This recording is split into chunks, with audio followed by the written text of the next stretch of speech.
Hello friends, आप सभी का मेरे इस यूट्यूब चैनल पर स्वागत है।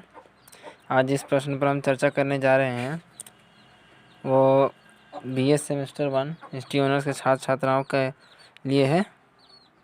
कोर 1 का एक प्रश्न जो बहुत ही एक महत्वपूर्ण प्रश्न है। वो काफ़ी एग्ज़ामों में सेमेस्टर 1 के छात्र छात्राओं को पूछा जाता है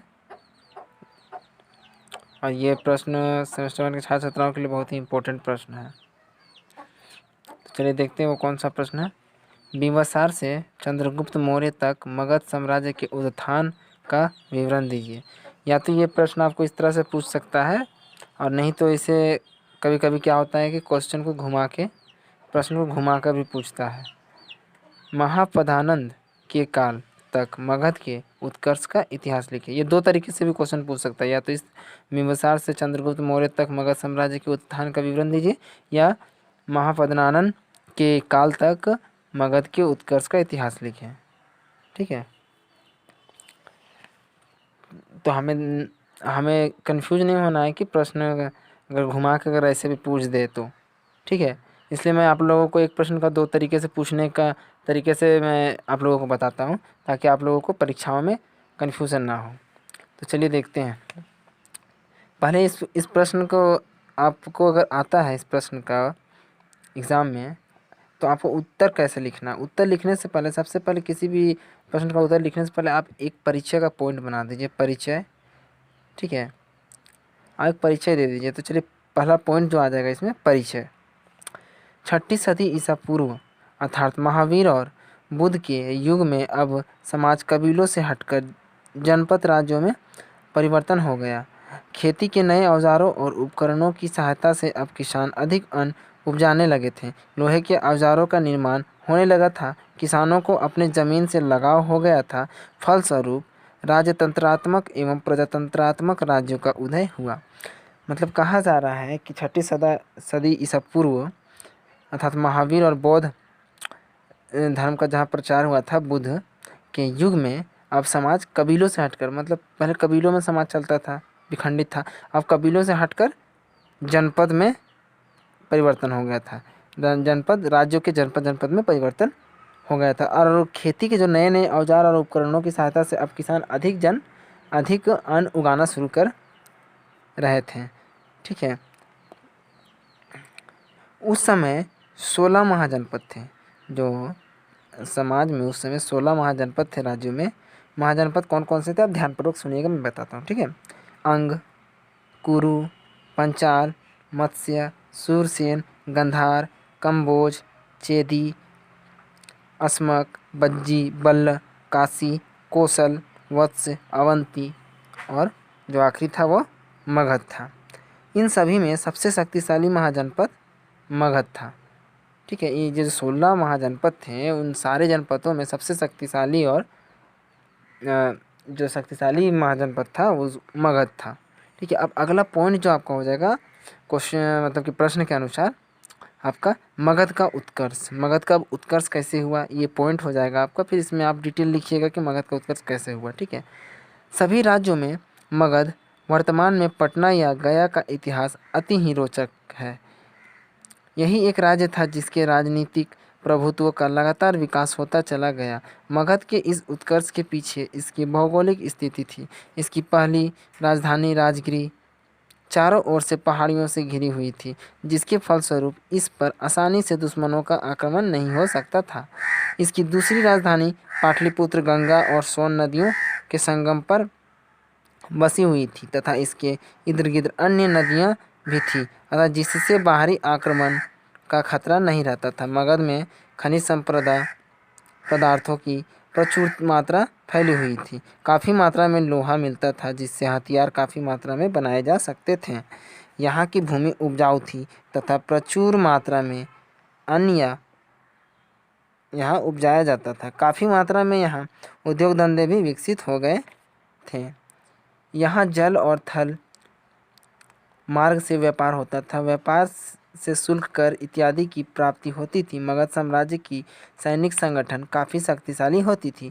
यहाँ मगध के जंगलों में काफ़ी मात्रा में हाथी भी मिलती थी जो सेना को मदद करती थी युद्ध वगैरह में। ठीक है, जिस पर दलदल भूमि या दुश्मन को आसानी से देखा जा सकता था और युद्ध में उन्हें पराजित किया जा सकता था। ठीक है,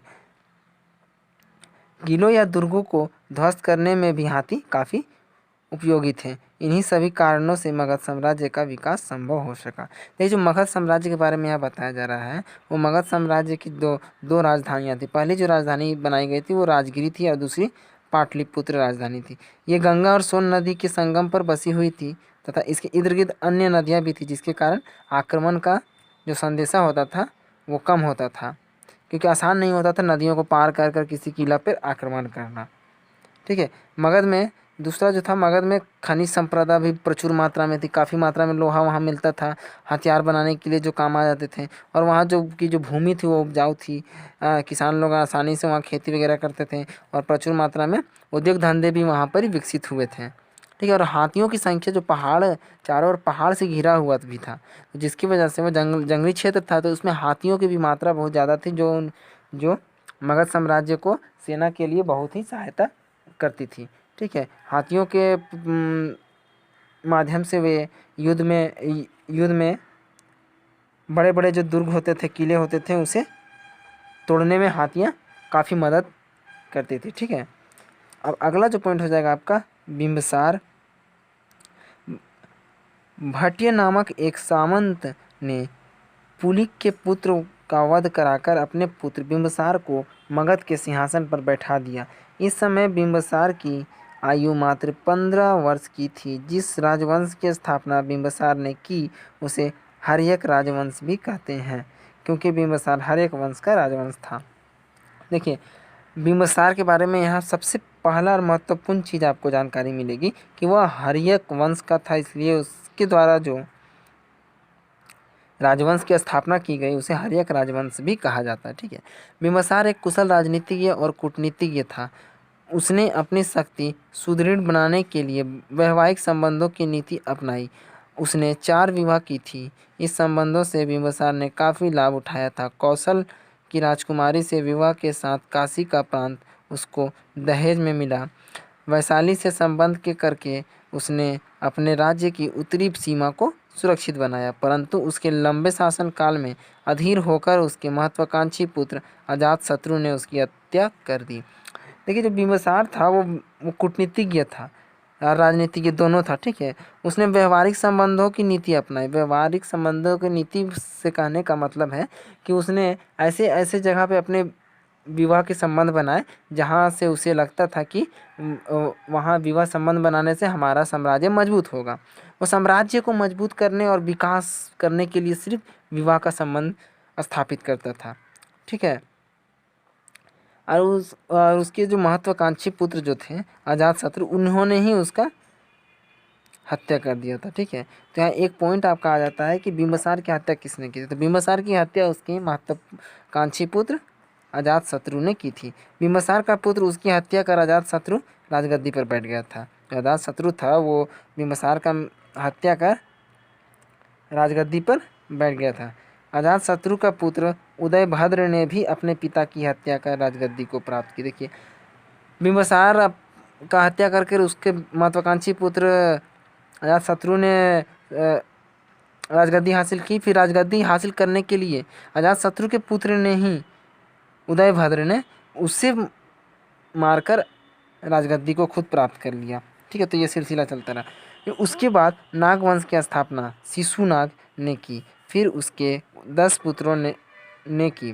ठीक है, जो शिशुनाग था, ठीक है, उसने नागवंश की स्थापना की थी और उसके 10 पुत्रों ने मिलकर नागवंश की स्थापना की थी। इसमें नंदीवर्धन सबसे योग्य और प्रतिष्ठित था, परंतु वह विलासी था। ठीक है, और उसके समय राज्य में षड्यंत्र बढ़ गए थे। उसकी शूद्र स्त्री से उत्पन्न महापधानन ने शिशु नागवंश का अंत करके अपना नया वंश चलाया।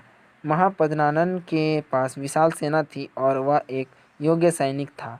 उसने जनता पर अनेक कर लगा दिए थे। ठीक है, जिसमें वह जनता में अप्रिय हो गया।